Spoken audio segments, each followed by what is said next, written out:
प्रिय विद्यार्थियों, मैं doctor Suchita Verma, assistant professor political science, SPC government college Bhim. आज हम बीए पार्ट फर्स्ट के पेपर सेकंड के टॉपिक लोकमान्य बाल गंगाधर तिलक के विचारों को पढ़ेंगे। तिलक के बारे में महात्मा गांधी ने कहा, हमारे समय के किसी भी व्यक्ति का जनता पर इतना प्रभाव नहीं पड़ा जितना तिलक का रहा। स्वराज्य के संदेश का किसी ने इतने आग्रह से प्रचार नहीं किया जितना लोकमान्य तिलक ने किया। लोकमान्य तिलक स्वतंत्रता आंदोलन के जनक। वे उदारवादी, प्रार्थना पत्र, स्मृति पत्र और प्रतिनिधि मंडल के मार्ग को अपनाकर भारत के लिए वैधानिक सुधार प्राप्त करना चाहते थे, लेकिन 1905 के आसपास कांग्रेस और भारत के सार्वजनिक जीवन में उग्र राष्ट्रवादी धारा का उदय हुआ। उग्र राष्ट्रवादी धारा का उद्देश्य भारत के लिए किन्हीं वैधानिक सुधारों को प्राप्त करना नहीं, वरन देश के लिए पूर्ण स्वतंत्रता को प्राप्त करना था। और उनका विचार था कि देश के लिए पूर्ण स्वतंत्रता के इस लक्ष्य को जन आंदोलन का मार्ग अपनाकर ही प्राप्त किया जा सकता है। उग्र राष्ट्रवादी धारा का नेतृत्व बाल गंगाधर तिलक, लाला लाजपत राय, विपिन चंद्र पाल, जिसे कि बाल, लाल और पाल की त्रिमूर्ति, और अरविंद घोष कर रहे थे। तिलक इनमें निश्चित रूप से सबसे अधिक प्रमुख थे। उन्होंने उदारवादियों के वैधानिक आंदोलन को एक वास्तविक राष्ट्रीय आंदोलन और जन आंदोलन के रूप में परिवर्तित कर दिया। उनकी निस्वार्थ देशभक्ति, अदम्य साहस, स्वतंत्र और सबल राष्ट्रीय प्रवृत्ति और इन सबसे ऊपर देश और देशवासियों की एकनिष्ठ सेवा के कारण उन्हें स्वाधीनता आंदोलन के नेताओं में बहुत अधिक उच्च स्थान प्राप्त है। डॉक्टर आर सी मजूमदार लिखते हैं, अपने देश प्रेम तथा अथक प्रयत्नों के परिणाम स्वरूप बाल गंगाधर तिलक लोकमान्य कहलाए जाने लगे। उनकी एक देवता के समान पूजा होने लगी। वे जहाँ कहीं भी जाते थे उन्हें राजकीय सम्मान और स्वागत प्राप्त होता था। तिलक का राष्ट्रवाद। अंशतः पुनरुत्थानवादी राष्ट्रवाद। तिलक का राष्ट्रवाद अंशतः पुनरुत्थानवादी और पुनर्निर्माणवादी था। उन्होंने वेदों और गीता से आध्यात्मिक शक्ति एवं राष्ट्रीय उत्साह ग्रहण करने का संदेश दिया और बताया कि भारत को प्राचीन परंपराओं के आधार पर ही आज के भारत के लिए स्वस्थ राष्ट्रवाद की स्थिति को प्राप्त किया जा सकता है। इस प्रसंग में अपने विचार व्यक्त करते हुए मराठा में उन्होंने लिखा, सच्चा राष्ट्रवाद पुरानी नींव पर ही निर्माण करना चाहता है। जो सुधार पुरातन के प्रति घोर असम्मान की भावना पर आधारित है, उसे सच्चा राष्ट्रवादी रचनात्मक कार्य नहीं समझता। हम अपनी संस्थाओं को ब्रिटिश ढांचे में नहीं ढालना चाहते। सामाजिक और राजनीतिक सुधार के नाम पर हम उनका अराष्ट्रीयकरण नहीं करना चाहते। तिलक ने भारतीयों में यह भावना उत्पन्न करने का प्रयास किया कि उन्हें गीता और वेदों के महान संदेशों में नई शक्ति और नई चेतना ग्रहण करनी चाहिए। ऐसा करने पर ही भारत वह आध्यात्मिक शक्ति प्राप्त कर सकेगा जिसके बल पर ब्रिटिश नौकरशाही से टक्कर लेकर स्वराज्य प्राप्त किया जा सकेगा। सुधारों के नाम पर प्राचीनता का अनादर करना राष्ट्रीयता के पतन का प्रतीक है। यदि भारत में सच्ची राष्ट्रीयता का प्रसार करना है तो उसके लिए आवश्यक है कि प्राचीन संस्कृति का पुनर्जागरण किया जाए। तिलक की मान्यता थी कि राष्ट्रवाद एक आध्यात्मिक और मनोवैज्ञानिक धारणा है। उनका कहना था कि प्राचीन काल में आदिम जातियों के मन में अपने कबीले के प्रति जो भक्ति भावना विद्यमान थी, उसी का आधुनिक नाम राष्ट्रवाद है। इस राष्ट्रवाद का संबंध तीव्र संवेगों और अनुभूतियों से होता है। प्राचीन काल में जो आत्मिक प्रभाव और लगाव एक क्षेत्र विशेष तक सीमित थे, अब राष्ट्रवाद के अंतर्गत संपूर्ण राष्ट्र में व्याप्त हो गए हैं, जिनके परिणाम स्वरूप आज राष्ट्रवाद की भावना किसी क्षेत्र विशेष के प्रति नहीं, अपितु समूचे राष्ट्र के प्रति अनुभव की जाती है। तिलक की मान्यता थी कि राष्ट्रवाद राष्ट्रीय एकता पर आधारित होता है, वहीं सच्चा और स्वस्थ राष्ट्रवाद है। तिलक का मत था कि विभिन्न विचारधाराओं, जातीय भेदों, अस्वस्थ मत मतांतरों आदि के परिणाम स्वरूप देश में राष्ट्रीयता की भावना उस तीव्र गति से नहीं पनप पाती जिस तेजी से यह भाषा, समान धर्म और समान संस्कृति वाले देश में पनप सकती है। यही कारण था कि उन्होंने भारत की राष्ट्रीय एकता के लिए मनोवैज्ञानिक और आध्यात्मिक तत्वों पर अधिकाधिक बल दिया। ये तत्व भारत के प्राचीन काल से ही विद्यमान थे और अब उन्हें पुनः जगाने और संगठित करने की ही आवश्यकता शेष थी। तिलक के प्रत्येक कार्य और प्रत्येक भाषण में एकता की भावना सर्वोपरि रहती थी, चाहे वह धार्मिक भाषण हो या राजनीतिक, सामाजिक या कोई अन्य। तिलक ने भारत में एकता की प्रस्थापना का मार्ग बताते हुए कहा कि भारत में विद्यमान विभिन्न पंथ, वैदिक धर्म की शाखाएं और प्रशाखाएं हैं। यदि यह बात ध्यान में रखी जाए और हम विभिन्न मतों के बीच एकता स्थापित करने का प्रयत्न करें, तो यह एक महान शक्ति बन सकती है। जब तक आपस में भेद है और हम विभाजित हैं, तब तक एक मत दूसरे से सामंजस्य और एकता का अनुभव नहीं करता। हम हिंदुओं के रूप में आगे नहीं बढ़ सकते। हिंदुओं में सामंजस्य और एकता की भावना उत्पन्न करने के उद्देश्य से तिलक ने राष्ट्रवाद के विकास में सार्वजनिक उत्सवों को महत्वपूर्ण माना। राष्ट्रीयता को आध्यात्मिक और सांस्कृतिक स्वरूप प्रदान करने के उद्देश्य से ही उन्होंने गणपति उत्सव और शिवाजी उत्सव मनाना शुरू किया। उन्होंने केसरी में लेख लिखकर गणपति पूजा की तुलना यूनान के ओलंपियन और पिथियन उत्सव से की। तिलक की मान्यता थी कि उन उत्सवों का आयोजन प्रतीक स्वरूप है जिनसे राष्ट्रवाद की भावना पनपती है। राष्ट्रीय उत्सव, राष्ट्रगान, राष्ट्रीय ध्वज आदि देशवासियों के संवेगों और भावों में तीव्रता लाते हैं और उन्हें सुप्त नहीं होने देते। इसे राष्ट्रवाद के प्रतीकात्मक प्रदर्शन की संज्ञा दी जा सकती है, जिससे सांस्कृतिक अभिवृद्धि होती है और समूह राष्ट्रवाद का निर्माण होता है। तिलक का लक्ष्य स्वराज्य।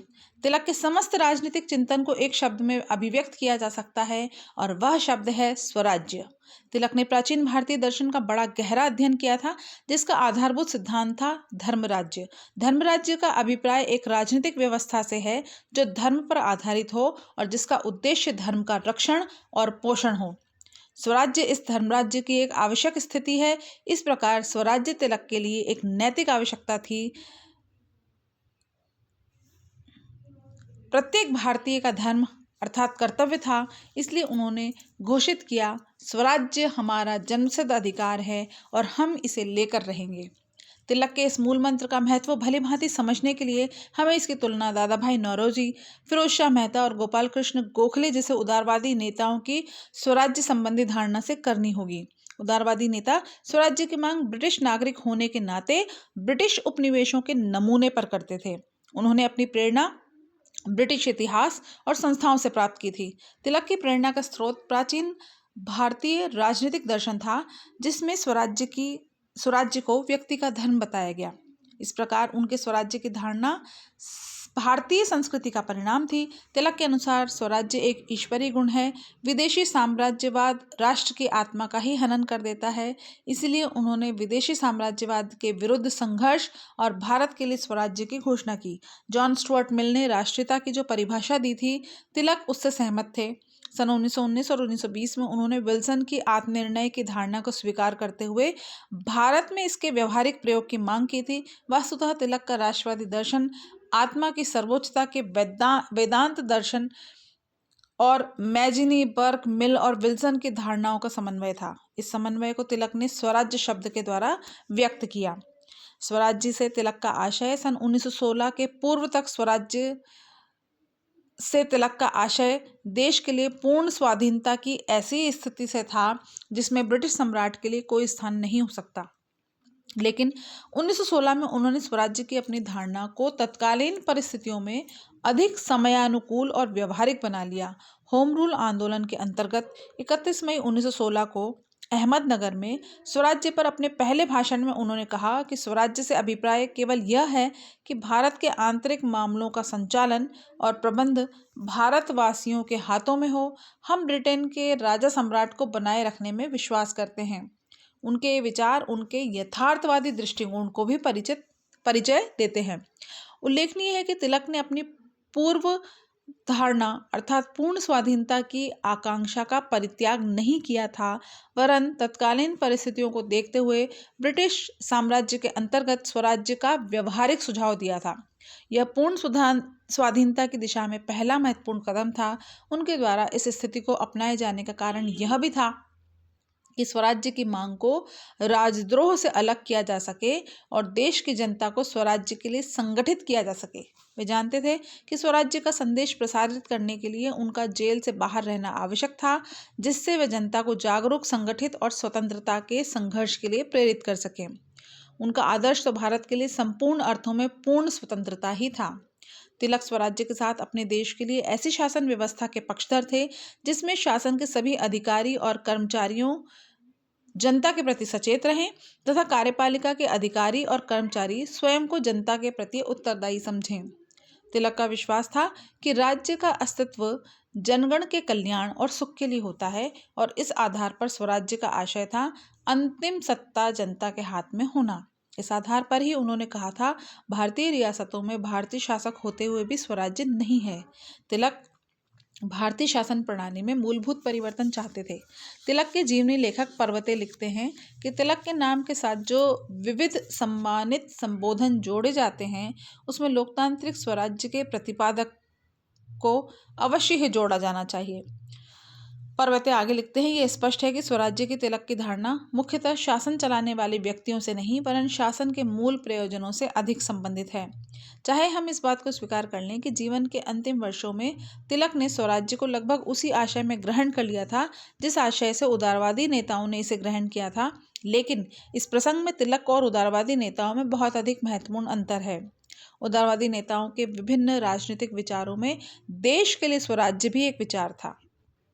तिलक के लिए स्वराज्य विचार मात्र नहीं था, यह उनका धर्म, उनका जीवन, उनका प्राण था। उदारवादी नेता स्वराज्य का उल्लेख तो करते थे, लेकिन न तो उन्होंने गुलामी के अपमान को तिलक जैसी गहराई के साथ अनुभव किया था और न ही वह तिलक के समान स्वराज्य के सर्वस्व रूप से समर्पित थे। तिलक का समस्त राजनीतिक चिंतन स्वराज्य पर केंद्रित है। उनके अनुसार स्वराज्य समस्त सामाजिक व्यवस्था का आधार है और राष्ट्रीय प्रगति का मूल तत्व है। उनका कहना था कि स्वराज्य के अभाव में कोई औद्योगिक प्रगति नहीं हो सकती, कोई राष्ट्रीय शिक्षा नहीं हो सकती और कोई सामाजिक सुधार भी नहीं हो सकता। यदि एक बार राजनीतिक सत्ता जनता के हाथों में आ जाए तो यह अन्य उद्देश्यों को भी सुगमतापूर्वक प्राप्त कर सकते हैं। तिलक जब अर्धचेतन अवस्था में मृत्युशैया पर पड़े थे तब भी उनके अंतिम शब्द थे, यदि स्वराज्य न मिला तो भारत समृद्ध नहीं हो सकता। स्वराज्य हमारे अस्तित्व के लिए अनिवार्य है। वे ब्रिटिश नौकरशाही के तर्क से पूर्णतः सहमत थे कि स्वयं भारतीय मामलों का प्रबंध नहीं संभाल सकते। उन्होंने हिंदुओं और मुसलमानों के परस्पर अविश्वास और विद्वेष उत्पन्न करने की ब्रिटिश नीति का कड़ा विरोध किया और इस बात पर बल दिया कि स्वराज्य प्राप्त हो जाने पर इन दो समुदायों के बीच अविश्वास और विद्वेष की कोई आशंका नहीं रहेगी। उन्होंने कहा, मैं जिस स्वराज की मांग कर रहा हूँ वह केवल हिंदुओं और मुसलमानों के लिए अथवा किसी वर्ग विशेष के लिए नहीं होगा। भारतीय जनता की समस्याओं को हल करने की एक औषधि है, वास्तविक सत्ता है। जब यह औषधि हमें प्राप्त हो जाएगी तब यदि हम आपस में कोई मतभेद भी होगा तो हम उसे स्वयं सुलझाने में समर्थ होंगे। हम अपने विवादों का हल स्वयं करने की शक्ति चाहते हैं। तिलक के संबंध में विशेष बात यह है कि तिलक ने न केवल स्वराज्य का नारा दिया वरन तप, त्याग, समर्पण और निष्ठा के साथ जीवन के एकमात्र आदर्श की ओर बढ़े। उनके कार्यों का बाहरी स्वरूप चाहे जो भी रहा हो, प्रत्येक कार्य का लक्ष्य देश के लिए स्वराज्य ही था। सीवाय चिंतामणि लिखते हैं कि स्वतंत्रता प्राप्ति उनके जीवन का चरम लक्ष्य था और अपने समकालीन राजनीतिज्ञों में उन्होंने इसके लिए सबसे अधिक कष्ट सहन किए थे। बम्बई के गवर्नर ने भारत मंत्री को अपने एक पत्र में लिखा था कि तिलक मुख्य षड्यंत्रकारियों में से है या सबसे मुख्य षड्यंत्रकारी है। उसने भारत में ब्रिटिश शासन की सब कमजोरियों का बड़ा सावधानी से अध्ययन किया है। उन्होंने गणपति उत्सव, शिवाजी उत्सव, पैसा निधि और राष्ट्रीय स्कूल, इन सब का एक ही उद्देश्य है कि भारत से ब्रिटिश शासन को उखाड़ फेंका जाए। अंग्रेजों की न्यायप्रियता और उदारवादी विचारधारा में अविश्वास। लोकमान्य तिलक के अंग्रेजों की न्यायप्रियता में कोई विश्वास नहीं था। उनकी मूल धारणा थी कि कोई भी साम्राज्यवादी शक्ति शासित देश के हित में शासन नहीं करती। साम्राज्यवाद का तो उद्देश्य ही शासित देश का राजनीतिक, सामाजिक, सांस्कृतिक और आर्थिक शोषण करना होता है। भारत में ब्रिटिश शासकों का उद्देश्य भी यही है और अंग्रेजों की न्यायप्रियता पर विश्वास करना नितांत अविवेकपूर्ण है।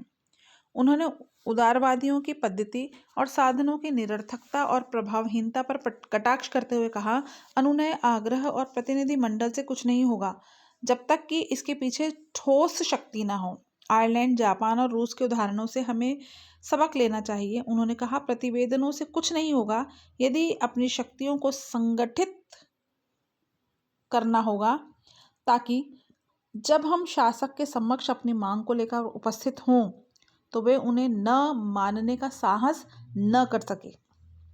संवैधानिक पद्धति उदारवादी विचारधारा का मूलाधार थी। तिलक ने संवैधानिक पद्धति की निष्फलता पर केसरी में कई लेख लिखे। उन्हें यह सिद्ध करने में कोई कठिनाई नहीं हुई कि इस विश्वास पर आधारित कोई भी कार्य समय को नष्ट करना मात्र है।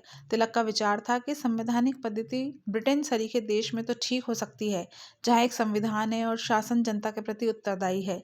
भारत जैसे देश में संवैधानिक पद्धति सर्वथा अनुपयुक्त थी, जहाँ के दंड विधान ही संविधान था और जनता के पास सरकार को बदलने के लोकतांत्रिक साधन नहीं थे। तिलक का कहना था कि इतिहास में इस बात का भी एक भी उदाहरण नहीं है कि एक विदेशी शासन ने शासित राष्ट्र के हित में शासन किया हो और स्वेच्छापूर्वक उसे सत्ता में भाग दिया हो। इतिहास से तो यही सिद्ध होता है कि राजनीतिक अधिकार और अंतिम रूप से देश के लिए स्वशासन की स्थिति या स्वराज्य बलिदान का मार्ग अपनाकर ही प्राप्त किए जा सकते हैं। लोकमान्य तिलक कहा करते थे, हमारा आदर्श दया याचना नहीं बल्कि आत्मनिर्भरता है।